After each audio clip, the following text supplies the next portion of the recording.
Hello everyone, today we'll be reading from Socialism, Utopian and Scientific, an essay written by Frederick Engels in 1892. This is a very interesting reading because it examines and looks at a part of European history that European historians have explored quite often. It looks at the period between the Reformation and the Great French Revolution. And this, of course, is the period in which Marx and Engels consider that the bourgeoisie, that is the capitalist class, was able to come out on top, was victorious and became the dominating class of European society. It is also the period that we consider, all historians almost consider, to be the beginnings of modern Europe and what we refer to as the modern period of history. So Marx and Engels begin by informing us that the great international center of feudalism was the Roman Catholic Church. They say it united Europe into one grand political system. It opposed the schismatic Greeks and Islam, had its own hierarchy on the feudal model, and most importantly, it owned 1/3 of the soil of the Catholic world, that is, most of Europe.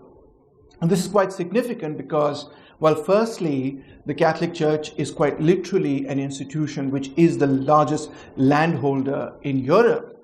But secondly, what is being implied is that Catholicism and the Catholic Church as an institution provided the ideological and institutional support for feudalism to exist all across Europe. Science had already rebelled against the church. You may know of Kepler, you may know of Galileo, you may know of Bruno or Copernicus.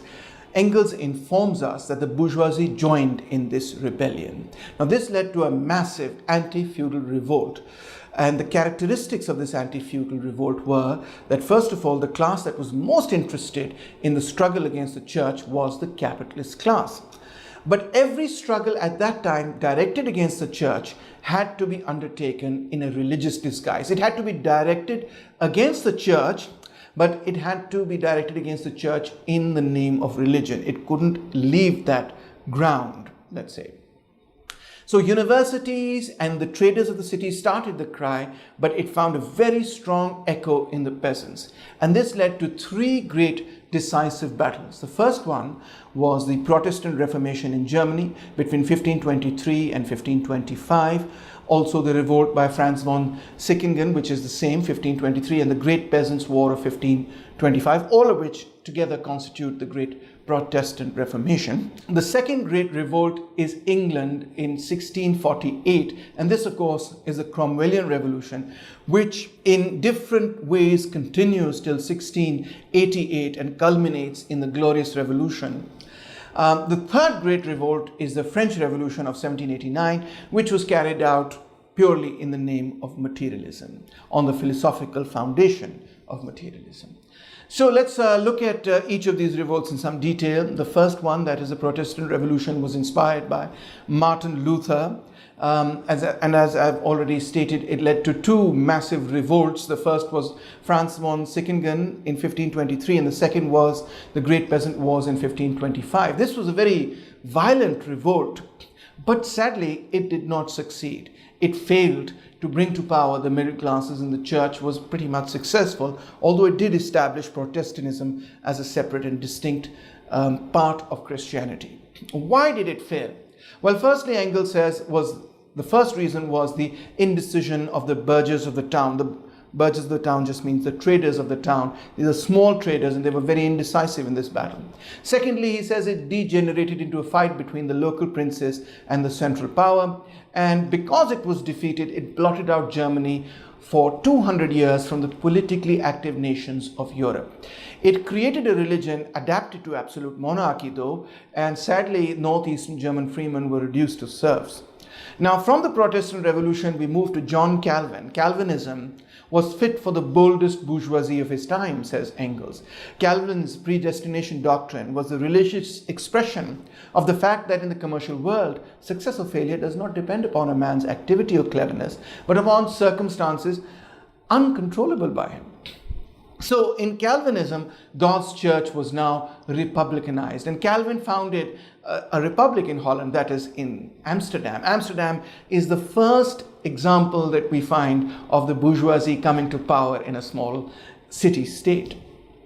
The second great bourgeois revolt is the Cromwellian revolt of 1648. Oliver Cromwell was one of the signatories of the death warrant of King Charles I in 1649. He was a member of the Rump Parliament from 1649 to 1653, and he dominated the short-lived Commonwealth of England. So the Cromwellian Revolution was ignited by the middle class of the towns, but it was fought out by the yeomanry of the countryside, the peasants of the countryside, who fought it out to a finish. Even though the peasantry is and was just the class that was destroyed by the victory against feudalism, because as you may know, they were later converted into proletarians, and their actual living conditions deteriorated when they converted from being serfs to becoming proletarians. So King Charles I was executed in 1649. By 1660, the royalists managed to reorganize, mainly from Scotland and Ireland, etc., and restored the monarchy in 1660, but the House of Commons continued to fight them, leading to the Glorious Revolution in 1688. Now this was basically the overthrow of King James II of England by a union of English parliamentarians. Eventually, a compromise was reached between the capitalist class and the feudal landowners or former feudal landowners, and that compromise of 1688 has continued till today. Now, why did this peculiar compromise between the middle class, that is the capitalist class at that time, and the landed class, the aristocracy, come about? Firstly, because the old feudal barons had been fighting a war of succession called the War of Roses, and they had killed each other they had committed each other to such a brutal war against each other that they'd weakened their entire feudal system as a result of this terrible internal war. Their successors, therefore, fully understood the value of money and were far more bourgeois in their habits and tendencies. And then, of course, Henry VIII's confiscation of church lands created a new bourgeois whole scale. And of course, Henry VIII was not averse to marrying into the bourgeoisie. He married Anne Boleyn, etc. So now the English aristocracy was ready to cooperate because of its own weakness with the newly rising bourgeoisie. Hence, the English bourgeoisie and the English landed classes merged together and became one ruling class. The English bourgeoisie now was part of the ruling class. Because it was part of the ruling class, it also took upon itself the task of keeping down the lower orders, the great producing mass of the nation. And the means that they began to use to keep poor people quiet was the influence of religion. The philosophy of materialism has its own history in England, but the interesting thing about materialism in England is that it was considered a philosophy fit for the cultivated men of the world, that is, for the landed classes, in contrast to religion, which was considered for the uneducated masses. So England had both materialism as a philosophy and deism as a philosophy. You may have heard of Thomas Hobbes. He was pro-monarchy, he was pro-absolutist monarchy, he was pro the royalty, and yet his entire understanding of how politics functions was based on a mechanical materialist understanding of the world. Similarly, we have Bolingbroke and we have Shaftesbury, who created a new deistic form of materialism. All of this materialism and deism was considered abhorrent, was totally abhorrent to the middle class. First of all, it was a religious heresy, and secondly, it was in its politics totally against the middle class. It was very much pro the landed class. And here's the really interesting part about history, that the materialist ideas that belong to the feudal class of England passed from England to France, where they became now the philosophy not of the landed class of France, but of the middle class, that is the bourgeoisie of France. So Engels writes, the doctrine hatched by English royalists gave a theoretical flag to the French Republicans and terrorists and furnished the text for the declaration of the rights of man. How ironic that materialism, which was the philosophy of the landed class in England, became the philosophy of the bourgeoisie of French. The French Revolution was the third great uprising of the bourgeoisie, and it was the first of the uprisings of the bourgeoisie which completely cast off the religious cloak. It was not fought on the foundation of religion, but on political lines alone. It was also the first which was fought to a decisive finish. It led to the destruction of one of the combatants, that is the aristocracy, and to the complete triumph of the capitalist class. Engels writes that in France, the revolution constituted a complete breach with the traditions of the past. It cleared out the very last vestiges of feudalism and created the civil code. Of course, the French Revolution later led to the French Revolutionary Wars, which gave the English a splendid opportunity, with the help of other continental monarchies, to destroy French maritime commerce and annex French colonies, crush the last French pretensions to maritime rivalry, etc. So in other words, the English bourgeoisie opposed the French Revolution.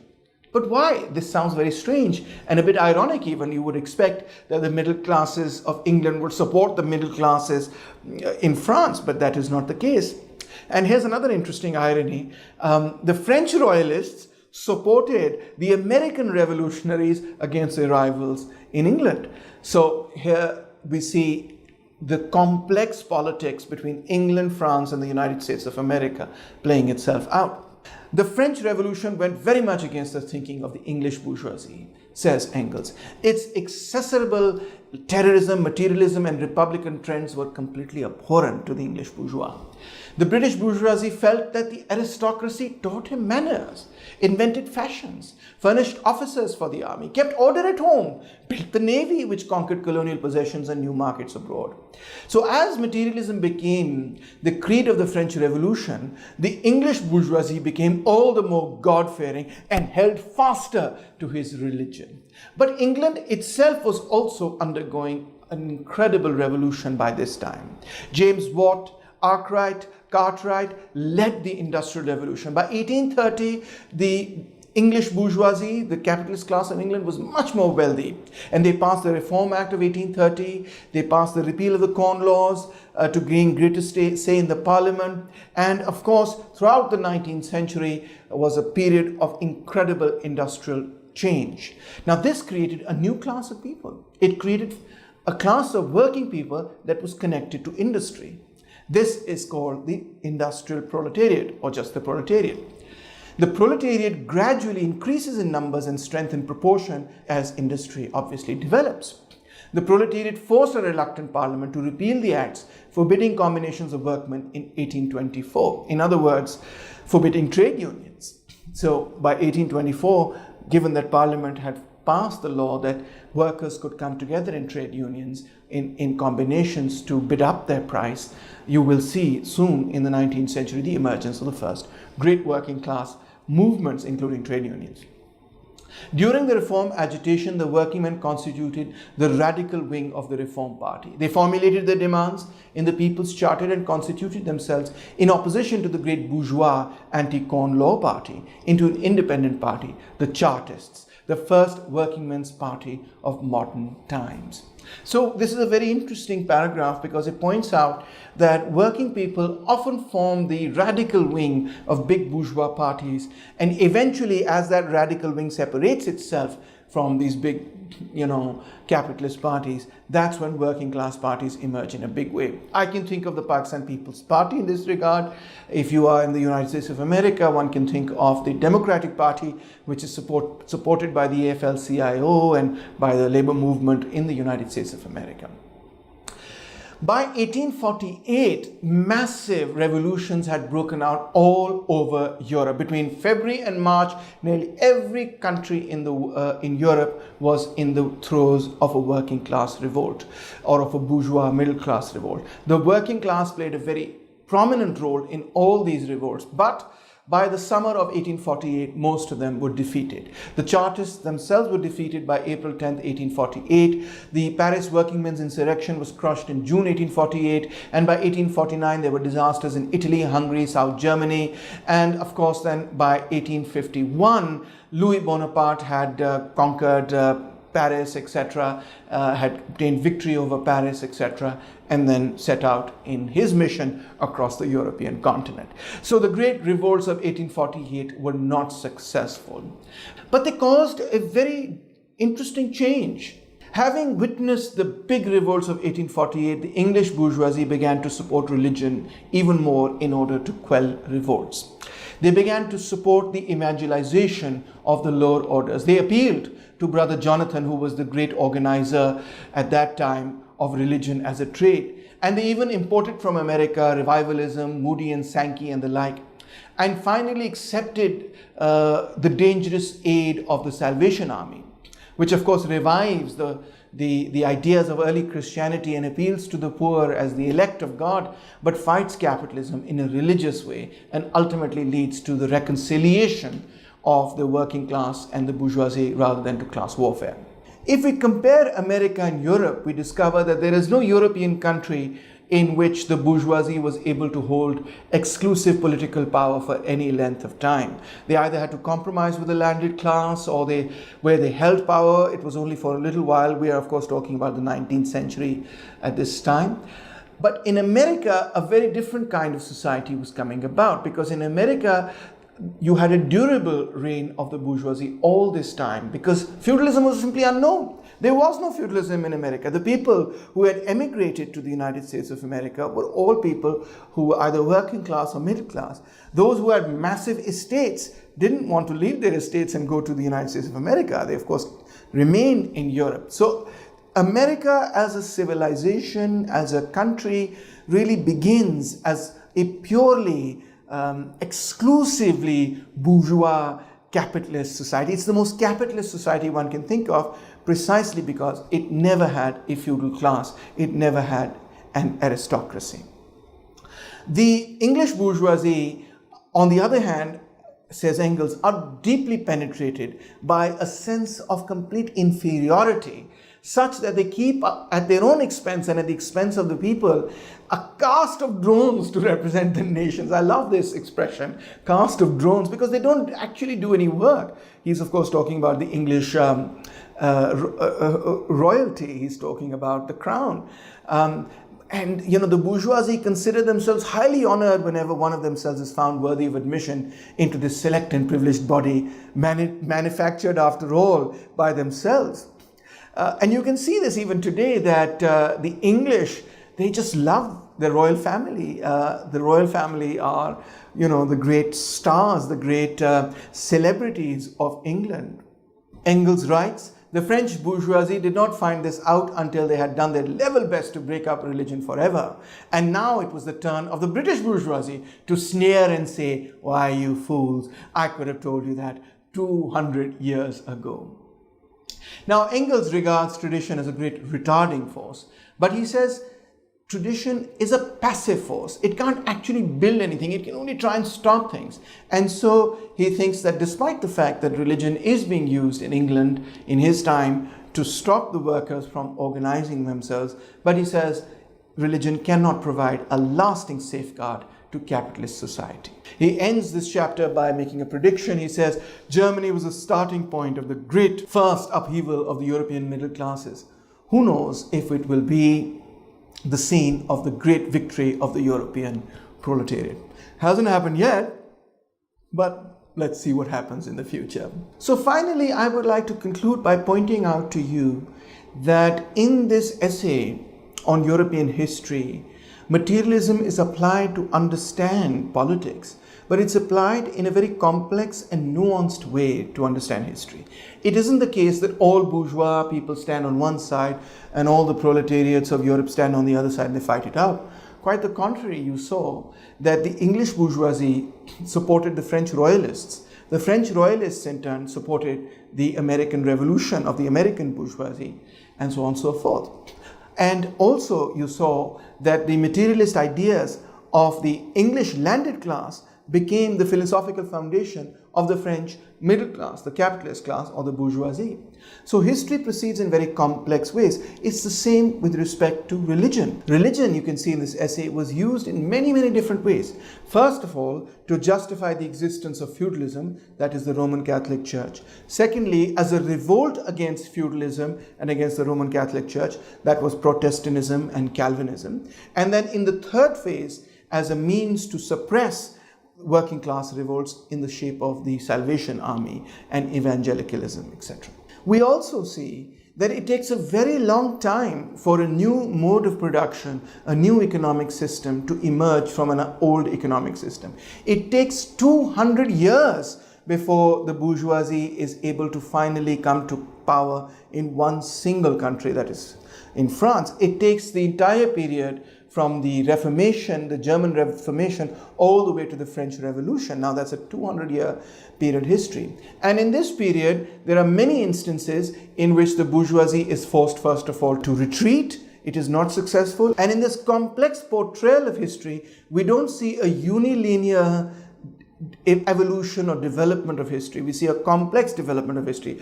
In the first great fight between the middle class and the landed class, it's the middle class that loses and the landed class becomes dominant. That is, of course, the Protestant Reformation. In the second great battle between these two classes, we come to a situation where the two classes come to a compromise. That's the Glorious Revolution, from the Cromwellian Revolution to the Glorious Revolution, from 1648 to 1688.